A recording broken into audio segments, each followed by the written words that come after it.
Welcome back. कभी कभी सब नए कपड़े ट्राई कर लो लेकिन कुछ समझ नहीं आता, सब खराब सा लगता है। लेकिन तभी अलमीरा के किसी कोने में पड़ी कोई पुरानी जीन्स दिखाई देती है जिसे हमने महीनों पहले ये बोल के पटक दिया था कि ये बेकार ही ले ली, पैसा वेस्ट कर दिया इस जीन्स पे, और आज ऐसे ही पहन ली तो वो बिल्कुल टनाटन लुक दे रही है। पुरानी जीन्स शब्द से मेरे दिमाग में मेरा यही रियल लाइफ एक्सपीरियंस आता है और इसी से जुड़ी कुछ बातें हम आज करने वाले हैं। उत्तराखंड में मेरा घर किसी पहाड़ी पर था, आज भी है, लेकिन पहाड़ी के जिस तरफ मेरा घर है वहाँ सुबह 6 बजे धूप आ जाती है। जैसे जैसे दिन ढलता है वैसे वैसे 2 बजे तक धूप इस पहाड़ी के इस छोर से दूसरी तरफ चली जाती है और इस तरफ 3 बजे के बाद ठंड शुरू हो जाती है। तो जब हम लोग 10, 12 या 15 साल के रहे होंगे तो हमारी दादी या दादा लोग जैसे ही ठंड बढ़ती तो कहते चलो घाम ताप के आते हैं, और वो घाम तापना मीन्स धूप सेकने को ही जाते थे। बिना कुछ किए एक पैर दूसरे पैर पे रखे दीवार पे पीठ अड़ा के 3-3 घंटे बैठे रहते थे। तब उनके आसपास चाहे बातचीत करने के लिए कोई हो या ना हो, हाथ में कोई बुक, कोई टैब, कोई फोन, कुछ नहीं। धूप सेकते टाइम वो धूप ही सेकते थे। वहाँ इतना ठहराव था, वो इतने कंसंट्रेटेड थे, इतने फोकस थे किसी एक चीज को लेकर। पता नहीं जो मैं एक्सप्लेन करना चाह रहा हूँ मैं कर पा रहा हूँ कि नहीं, लेकिन मॉरल ये है कि उन्हें अकेलेपन से डील करना आता था। वो अकेलेपन को बुरा शब्द नहीं समझते थे। वो अकेले बैठ सकते थे और घंटों बैठ सकते थे, बस वो उस मोमेंट में होते थे।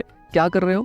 धूप सेक रहे हैं। इसे आज साइंटिफिक टर्म में सॉलिट्यूड कहा जाता है। आज हम सोच भी नहीं सकते कि बिना किसी थॉट के आधा घंटा कहीं टिक कर बैठ जाएं। थॉट तो बहुत दूर है, बिना फोन के, बिना टैब के इम्पॉसिबल। इसलिए उस समय कोई लोनलीनेस, कोई एंजाइटी, कोई डिप्रेशन जैसी चीजें उनकी लाइफ में नहीं थी। साइंटिफिकली और लॉजिकली भी इन चीजों की, एंजाइटी की, डिप्रेशन की शुरुआत खालीपन या लोनलीनेस से ही होती है। पुराने लोगों में इनबिल्ट कुछ चीजें थी जो आज सालों की रिसर्च के बाद साइकेट्रिस्ट सिखा रहे हैं। जैसे आज ये हजारों रुपए फीस देकर सिखाया जाता है कि जब भी आपको एंजाइटी हो तो खुद को बिजी रखें, खाली दिमाग शैतान का होता है। इसे साइकोलॉजिकल टर्म में अवॉइडेंस कोपिंग मैकेनिज्म कहा जाता है। और उस टाइम लोगों के घर में या रिश्तों में कुछ लड़ाई झगड़े या कुछ अनबन होती तो लोग कभी खुद को कमरे में बंद नहीं करते थे।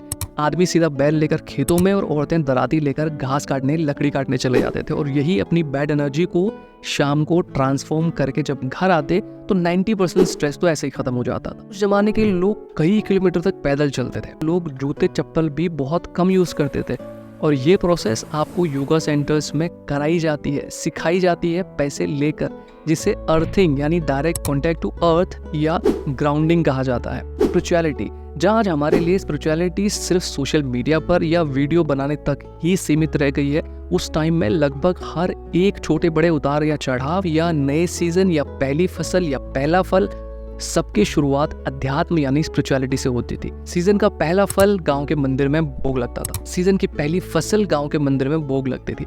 आपको पता है जब घर में बदी गाय या भैंस का बछड़ा होता था, इवन तब उस बछड़े का भी नामकरण संस्कार जैसा कुछ किया जाता था, जिसे हमारी लोकल लैंग्वेज में शायद बधाड़ पूछना कहते थे, जो शायद 11 या 20 दिन में किया जाता था। बिल्कुल वैसे ही जैसे किसी इंसान के बच्चे का होता है, और उस नए बछड़े का भी हमसे, हमारे घर वालों से वैसा ही रिश्ता हो जाता था जैसे घर के किसी नए बच्चे का होता है। और उस दिन से उस बछड़े को एक नाम दिया जाता था। फिर गाय की पूजा करके उसका पहला दूध मंदिर में चढ़ाना, उसके बाद उसे पीना, किसी स्पेसिफिक फेस्टिवल में इज्जत के साथ कुत्तों को खाना खिलाना, कभी श्राद्ध वगैरह में कौवों को खाना खिलाना। कुछ लोग इसे अंधभक्ति भी कहते हैं, लेकिन आज साइंस तक इस बात को प्रूव कर चुका है कि कुत्तों के साथ या गाय के साथ रहने, उन्हें टच करने से आपका ब्लड प्रेशर कंट्रोल होता है, आपकी मेंटल हेल्थ को भी डायरेक्ट इफेक्ट करता है, और ये प्रूव्ड है। खैर, ये चीजें भी आज देश विदेश में फेमस हो रही हैं, जिसे पेट थेरेपी या एनिमल असिस्टेड थेरेपी कहते हैं। आप गूगल कर सकते हैं। गाय के गोबर से आंगन की लिपाई करना,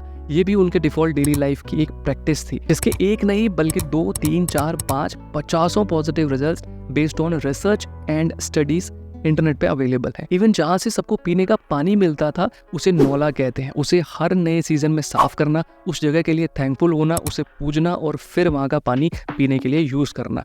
आज इसे मेंटल हेल्थ और साइकोलॉजिकल टर्म में भी सिखाया जाता है, जिसे ग्रेटिट्यूड प्रैक्टिस करना कहा जाता है। और अगर आप देखें आज हर एक फील्ड में स्पिरिचुअलिटी कितनी अहम है। हालांकि अब हम कोशिश कर रहे हैं कि अध्यात्म हमारी लाइफ का एक पार्ट बन जाए, और तब अध्यात्म लाइफ हुआ करती थी। मुझे लगता है वही सलबटे परी पुरानी जीन्स जो अलमीरा के किसी कोने में कहीं पड़ी थी, एट द एंड काम तो वही आने वाली है जिसे हम ऐਵੇਂ ही समझकर भूल गए थे।